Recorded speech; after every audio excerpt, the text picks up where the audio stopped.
जी देखिए, मध्य प्रदेश में 2% अधिक मतदान हुआ है और मध्य प्रदेश का जो ट्रेंड है पिछले कुछ सालों का वो यही है कि जब 3% से ज्यादा वहां पे वोटिंग बढ़ता है तब वहां पे सरकार चेंज होती है। ये मैंने आंकड़े कुछ पुराने निकाले हैं इसके। और छत्तीसगढ़ में जो पहला चरण हुआ था 7 नवंबर वाला, उसमें तो मत प्रतिशत 2018 के मुकाबले बढ़ा है। जी। वहां 76 से 78 पर पहुंचा है। लेकिन जो दूसरे वाला चरण हुआ है जिसमें 70 सीटों पर मतदान हुआ है 17 तारीख को, उसमें केवल 0.17% का ही इजाफा हुआ है। जरा इतना सा फर्क रहा है। जबकि मध्य प्रदेश में ठीक ठाक बढ़ा है, मैंने आपको बताया, लेकिन 3% वहां भी नहीं बढ़ा है। मध्य प्रदेश का आंकड़ा जो है मेरे पास यहाँ पे 2018 में यहाँ पे 75.63% था और 76.22% है इस बार जो हुआ है। तो काफी परेशान है लोग। और मैं आपको एक मजेदार बात से आज शुरुआत करता हूं कि एक एग्जिट पोल करने वाली एक सर्वे एजेंसी है, बड़ी फेमस है। मैं आपको उसकी हिंट नहीं दूंगा, बहुत आईआईएमसी के पास आउट हैं जो उसके हेड हैं और मैं जानता हूं उन्हें बड़े अच्छी तरीके से। तो उनके एक मित्र हैं, मेरे कॉमन फ्रेंड है हमारे, तो वो बता रहे थे कि छत्तीसगढ़ में बड़ा मजा आ रहा है। उन्होंने अच्छा। कहा कि हाँ, उन्होंने कहा कि छत्तीसगढ़ का सीन कुछ ऐसा बन गया जैसा हिमाचल प्रदेश का पिछली बार बन गया था। ऐसी नेक टू नेक फाइट फंस गई है वहां पे। और वो कह रहे हैं कि जो इंडिविजुअल कैंडिडेट्स हैं वो कांग्रेस के भी, इवन वहां के जो मंत्री हैं, जो सिटिंग एमएलएज हैं, वो हमसे कह रहे हैं कि यार तुम बाकी बाकी का छोड़ दो, हमारा बता दो कि हम जीत रहे हैं कि नहीं। इतने इतने परेशान हैं वहां पे लोग। बहुत बहुत अजीबोगरीब स्थिति में फंसे हुए हैं, क्योंकि वहां पे जीत हार का मार्जिन बड़ा बड़ा थोड़ा थोड़ा होता है। वहां तो बिल्कुल। 4-5 हजार अगर वोट 7 हजार की जो होता है, बड़ा मार्जिन होता है। यूपी में तो 30-30 32-32 हजार से जीत जाते हैं, बाकी स्टेट्स में तो ऐसे भी बड़े मार्जिन है। वसुंधरा तो 60-60 हजार से जीतती रही है वहां पे राजस्थान में। वहां के बारे में जो एक वो है कि यहाँ पे जहां 22 एमएलए ऐसे थे छत्तीसगढ़ में जहां पे टिकट काटे हैं इस बार कांग्रेस ने। और भूपेश बघेल, बड़ी इस बात को लेकर भूपेश बघेल के साथ बड़ी फजीयत हुई वहां पे। और जो वो लोग थे उन्होंने कहा कि भाई आपने हमारे टिकट कटवा दिए। तो अंत में भूपेश बघेल ने बताया जाता है कि ये बहाना मिलाया कि भाई मैंने कुछ नहीं किया, मैंने तो लिस्ट बनाकर हाईकमान को भेज दी थी, वो दिल्ली से ही कट के आ गए तुम्हारे, मैं कुछ नहीं कर सकता। जबकि सारे टिकट भूपेश बघेल ने फाइनल किए वहां पे, इसमें कोई दो राय नहीं है। तो वहां उन 22 सीटों पे जो है उसका जो आंकड़ा आ रहा है उसमें यह बताया जा रहा है कि वहां पे भी उनमें से 10 सीटें तो ऐसी है जहां पिछली बार के मुकाबले बहुत कम मतदान है। 6-6, 8-8, 10-10, 12-12% तक कम मतदान हुआ है। तो अब लोग सारे विधायक परेशान हैं। जो कैंडिडेट बदले गए थे वो परेशान है कि भाई जो पुराना विधायक था उसने जो है भीतरघात किया है, लफड़ा किया है, उसने हमारे लिए काम नहीं किया। ये बड़ी अजीबोगरीब स्थिति वहां पे बनकर नजर आ रही है। दूसरे यहाँ पे बीजेपी छत्तीसगढ़ में ये कह रही थी कि हम 60 सीटें जीतेंगे। उन्होंने जो टारगेट ही उन्होंने 60 का सेट किया है। कांग्रेस कह रहे हैं कि हम 75 जीतेंगे। उन्होंने अपना टारगेट 75 का सेट किया हुआ है। और एक प्रत्याशी है वहां के, मैं उनका नाम भूल रहा हूं, मैंने नोट भी किया था। कांग्रेस के ही प्रत्याशी हैं, जय सिंह करके हैं, जय सिंह अग्रवाल, पता नहीं क्या नाम है उनका। जी, जय सिंह अग्रवाल, कोरबा सीट है वहां के। वो बताया जाता है कि उनके क्षेत्र में तो पता नहीं अब वो विधायक जी खुद करवा रहे हैं या किसी एजेंसी को उन्होंने ठेका दिया है। पूरे क्षेत्र में फोन कर करके लोगों से ये पूछा जा रहा है कि आपने किसे वोट दिया। और वो आईवीआर वो आईवीआर जो सिस्टम होता है ना, जिसमें पूछते हैं कि इसके लिए ये दबाएं, आपने इसको वोट किया है तो ये दबाएं, इस तरीके से बताया जाता है। कुछ लोग तो काट दे रहे हैं कि साहब नहीं, हम नहीं बताते। लेकिन कुछ लोगों ने जवाब भी दिए हैं। अब ये तो जवाब तो अपनी मनमर्जी से आदमी देता है कि वो दे के किसी को और को आया, वो किसी के भी बारे में बता सकता है।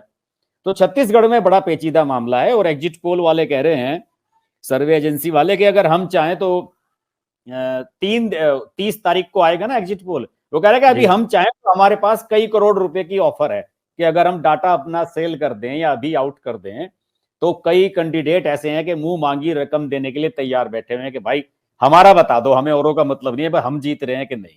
ये स्थिति छत्तीसगढ़ की है। इतना टफ वहां पर चुनाव हो गया है। और मैंने उनसे फिर ये पूछा कि भाई यार चलो तुम हमें आंकड़े तो बताओ मत, और चुनाव आयोग की जो आचार संहिता है उसके हिसाब से एग्जिट पोल को है चुनाव के खत्म होने तक किया भी नहीं जा सकता, तो 30 नवंबर तक हम भी मजबूर हैं। तो उसने ये कहा कि देखिए छत्तीसगढ़ में इतना तय हो गया कि बीजेपी की सीटें बढ़ रही हैं पिछली बार से। उन्होंने इससे ज्यादा इशारा तो कुछ किया नहीं, उन्होंने कहा कि पिछली बार बढ़ तो रही हैं। मुश्किल से 17 सीटें थी तो बढ़नी ही है। 15 थी पिछली बार, 15 थी। तो वो कह रहे हैं कि दुगनी से ज्यादा हो जा रही, जो सीन अभी निकल के सामने आ रहा है। लेकिन उन्होंने ये नहीं बताया कि सरकार बनाने की पोजीशन में बीजेपी है या कांग्रेस।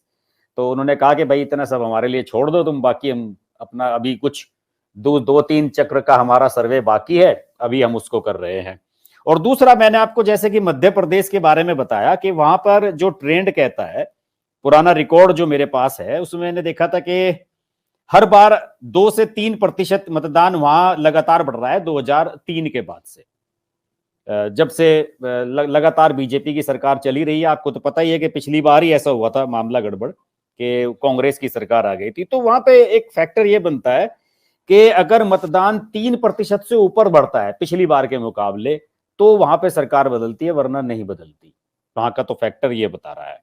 और इसमें बताया जाता है कि CSDS की कोई सर्वे हुई है, हालांकि वो पता नहीं ऑथेंटिक है कि नहीं, लेकिन एक जानने वाले हैं हमारे मित्र, उन्होंने बताया कि CSDS ने एक सर्वे कराया है कि जो महिलाएं वोट इस बार बढ़ी हैं 31 लाख के करीब मध्य प्रदेश में, वो बड़ा गेम चेंजर है, वही फर्क करने जा रही है। और इसलिए दोनों ही पार्टियां, छत्तीसगढ़ में भी और मध्य प्रदेश में भी, सबका फोकस महिलाओं पे था। पिछली बार 1.78 करोड़ थी और जी, और मतलब 1.78 करोड़ ने वोट डाले थे, 2.41 करोड़ थी। और इस बार 2.72 करोड़ हैं और 1.93 करोड़ का पोलिंग हुआ है महिलाओं का। ये आंकड़े हैं। तो दिलचस्प है इसका चुनाव, मजा आने वाला है। वो जो मैंने बताया कि छत्तीसगढ़ में जो पहले राउंड में हुआ था, 20 सीटें होती हैं छत्तीसगढ़ में पहले राउंड की, सारी आदिवासी हैं, माओवादी इलाके जो जहां पे नक्सली सारे हैं, वो उन्हीं इलाकों में होती है पहले। और वहां तो बंपर पोलिंग हुआ है, कुछ सीटों पे तो 90-90% पोलिंग हुआ है। ये बिल्कुल सही बात है। आदिवासी इलाकों में आप सही कह रहे हैं, मध्य प्रदेश में भी बढ़ा है और छत्तीसगढ़ में भी बंपर वोटिंग हुआ है। आपके यहाँ राजस्थान में पता नहीं मुझे कितना सीन है आदिवासी इलाकों का। आदिवासी इलाकों में मैंने देखा है अमूमन सब जगह बढ़िया पोलिंग होती है। आप देखिए नॉर्थ ईस्ट में 90%, 95%, 85%, इससे कम पोलिंग कहीं नहीं होता है नॉर्थ ईस्ट में। उत्सव का माहौल होता है, ये एक जी चुनाव उत्सव होता है, चुनाव जी। और उन्हें ये लगता है कि भाई हम जो वोट डाल रहे हैं उसके बदले हमें कुछ मिलने वाला है सरकार से, ये भी बात है। और अभी देखिए वो मोदी जी 15 तारीख को वहां गए थे झारखंड में, बिरसा मुंडा जयंती का जो कार्यक्रम था, तो उसका भी लोग मान रहे हैं कि बड़ा इंपैक्ट होगा। और वहां पे कई जो स्कीम शुरू करने वाले हैं वो, खासतौर से आदिवासियों में भी जो बहुत ज्यादा पिछड़े हैं, बहुत बैकवर्ड हैं, गरीब हैं, उनके बारे में 24,000 करोड़ समथिंग की कुछ प्लान लाए हैं वो। मुझे उसकी डिटेल्स नहीं मालूम क्या उसमें है, लेकिन काफी उसमें नई नई चीजें होने जा रही हैं। और देखिए छत्तीसगढ़ में एक चीज और बहुत बड़ा फैक्टर है जो बीजेपी ने जिस पे वर्क किया है, हालांकि यहां पर बहुत देरी से काम शुरू हुआ छत्तीसगढ़ में, जैसे कि वहां ये धर्मांतरण मामला है और क्रिश्चियंस वाला मामला है। इस वाले मामले को लेकर वहां कांग्रेस को नुकसान हो रहा है। 2-3 वहां पर छोटी छोटी पार्टियां हैं, जैसे कि ये हमार राज नाम से एक पार्टी है, एक सर्व आदि दल है। तो ये जो छोटे छोटे दल हैं, ये भी कांग्रेस को नुकसान पहुंचा रहे हैं। कांग्रेस इस बात से बड़ी परेशान है। और एक साहू कम्युनिटी काफी है वहां पे, जिसका ये कहना है कि सब कांग्रेस ने हमें उतना रिप्रेजेंटेशन नहीं दिया।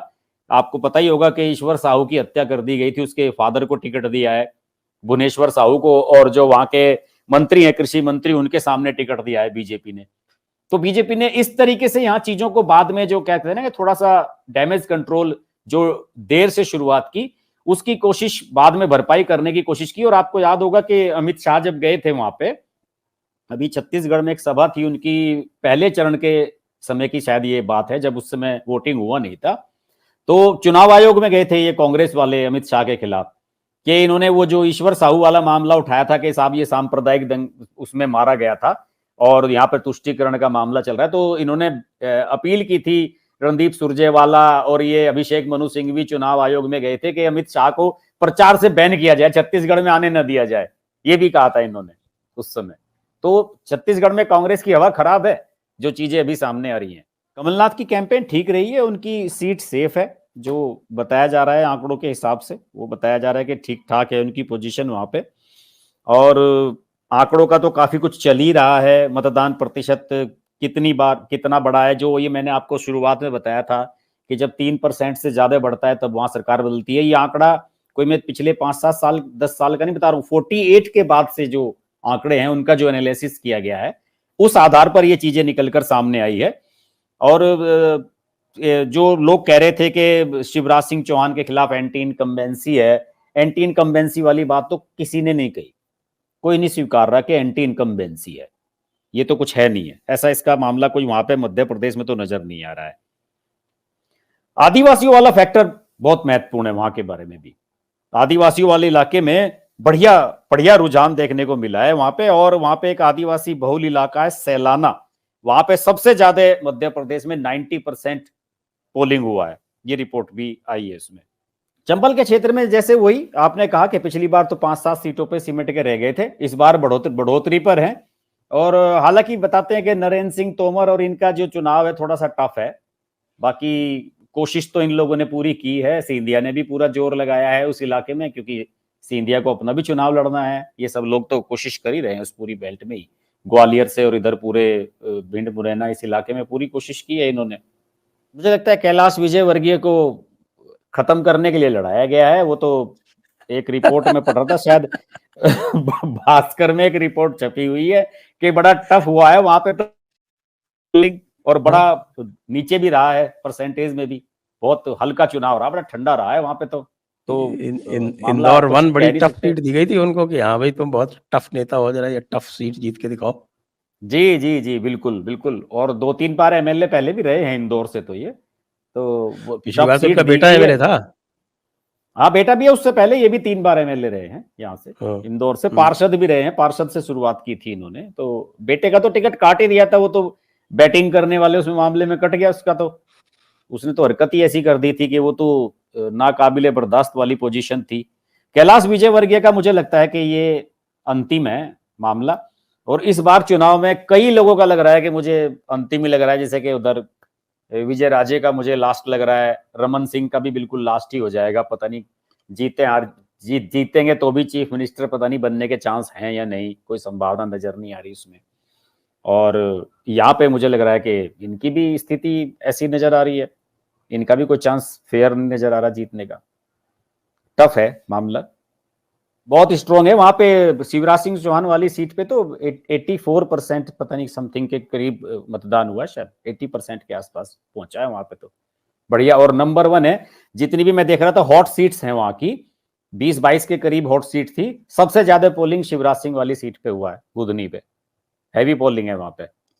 और शिवराज सिंह चौहान, इसमें कोई डाउट नहीं है कि अगर हारेंगे भी तो रोहित शर्मा बनेंगे।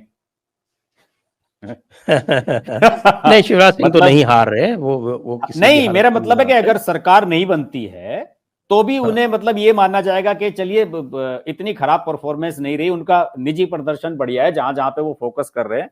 उन्होंने तो कहा था कि मैं 180 सीटों को कवर कर लूंगा, 165 के करीब सीटों पर तो वो गए भी हैं, चक्कर भी लगाए उन्होंने, मेहनत। वही तो मैं कह रहा हूँ कि रोहित शर्मा ने भी अपनी तरफ से मेहनत तो पूरी की थी, लेकिन वो क्या करें, वो टीम एफर्ट है, सब चीजें क्लिक नहीं हो पाई तो मिस हो जाती हैं चीजें।